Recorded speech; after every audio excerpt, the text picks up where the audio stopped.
The first thing that was coming in right away is a teddy bear being buckled in. It was a feeling of safety, security, protection. I don't know if this is protection of an actual child or inner child or of your childhood. Trying to maintain innocence or the memories or something to the effect of that. I know that was a lot of options. So just let me know what stands out for you from that, and then I can kind of keep going. Inner child, childhood trauma, innocence. Okay. Alrighty. So I guess what does Tara need to know this week? Maybe just to support that process. How do we tend to the inner child? How do we do some healing for that, the trauma and those experiences, and for that inner child as well?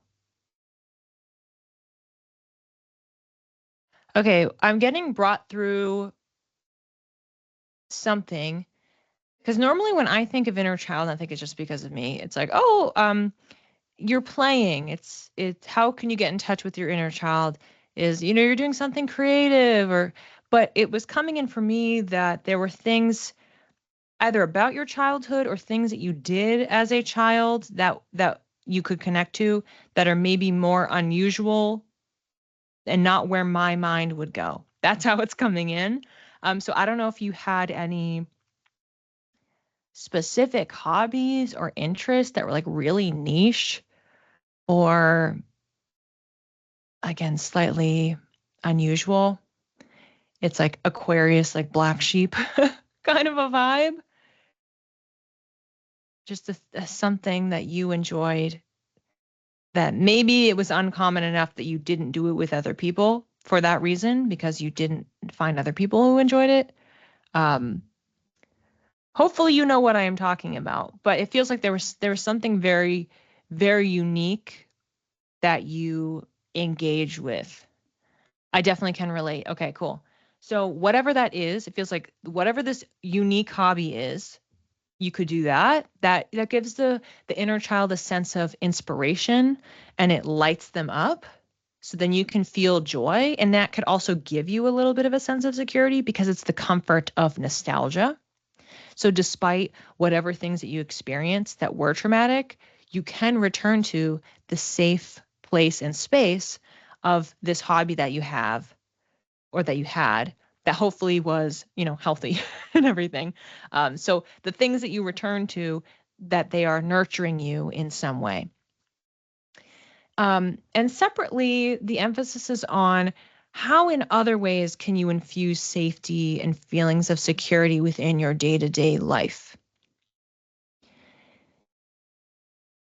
Sometimes when we talk about security, we are talking about money. What's going on with your finances? Do you feel you have a steady stream of income? Do you just have scarcity? Maybe you have a good job. Maybe you have money that's coming in the door. You have a nice house. You have the things that you want or the things that you think will make you feel safe and stable, and yet you don't. That's pretty common for people who have a scarcity mindset. And the scarcity mindset comes from the fear that you could lose things or things could be taken away. So if any of that resonates in the financial realm, then thinking about mindfulness work. So typically it's like mantras. I have one. I saved this for a reason. I wrote this quote down like weeks ago and I looked at it last night and I'm like, I haven't really used this. I don't know why I have this on here. I always have enough money for what I need. If that resonates, that is pulling in a sense of security. So if this financial tangent that I've gone on, if that relates, let me read it again. I always have enough money for what I need.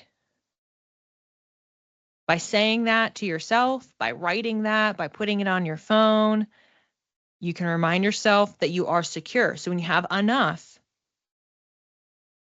then it's like you are safe. You don't need more. You don't need to be chasing more because you think that will make you more safe. You have enough.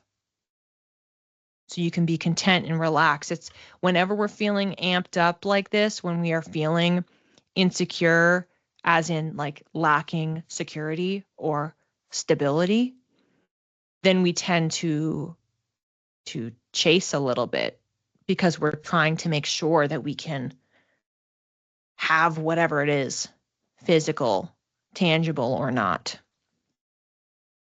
I'm already getting to flip over the card. I felt like that was an incomplete thought, but hopefully you're following what I'm saying.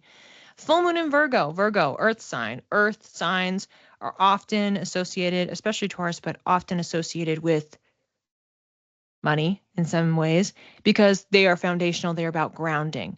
And we're trying to get you grounded, feeling stable, feeling secure. That is an earth sign. Full moon in Virgo, take inspired action. This works perfectly with what I was mentioning before about healing the inner child. You're taking inspired action. And when action is inspired, it means you feel excited about it. You feel joy. It feels like it aligns with your purpose. It feels like you're at peace when you're doing it. You don't feel stressed out. Virgo is a sign that wants to do more. It wants to be better and it wants to grow. But you know what? It has to settle you. So maybe your inspired action, returning to this nostalgic hobby, considering whatever's going on with your finances and reframing them, maybe by using a mantra like the one that I shared. Whatever these actions and these steps are, the goal, Virgo loves a goal. The goal is to bring you peace, bring you security, reinforce the security within yourself because you can do that. As a Virgo, Virgo is like, I can do this. I can make this change. You're feeling empowered to fuel yourself, to fill full moon, your cup with the earth energy, the grounding, the support, and the opportunity and understanding that you are going to keep growing. That's the Virgo energy. Every step I take with my inspired action gets me one step further down the road, gets me one step up in my ascendance, and allows me to keep developing, keep nurturing myself. Virgo also has some of the nurturing tendencies in that it wants to improve things, but also it's associated with food and like digestion. So are you satiated? Are you caring for your body? When I was mentioning before about like resetting your nervous system, so kind of all the above. Please let me know how this resonates. I know I've been going for some time on this. Tara, thank you so much. This is amazing. Good. And I always encourage people, if you have further reflections off of this or you want to give me an update, just send me a little message. You can send me a message on the Insight Timer platform, just in the inbox. You can be like, hey, this thing happened. I was thinking more about the reading, blah, blah, blah. I just wanted to share. Please do. You can also contact me in my socials or my email, which is on my website. I should mention this as well. Virgo and Pisces are on the healer axis. So everything we were just talking about with like tending to your inner child and everything, it's just yet another way that Virgo aligns with what we're talking about. It's helping you to do that healing so that you can move forward, that you can grow is what Virgo wants to do. But the healing work, it's within that axis as well, inherently. So the feeling is like, you've got this. It's one foot in front of the other. And I'm getting nudged to read that mantra one more time to really drive it home. I always have enough money for what I need.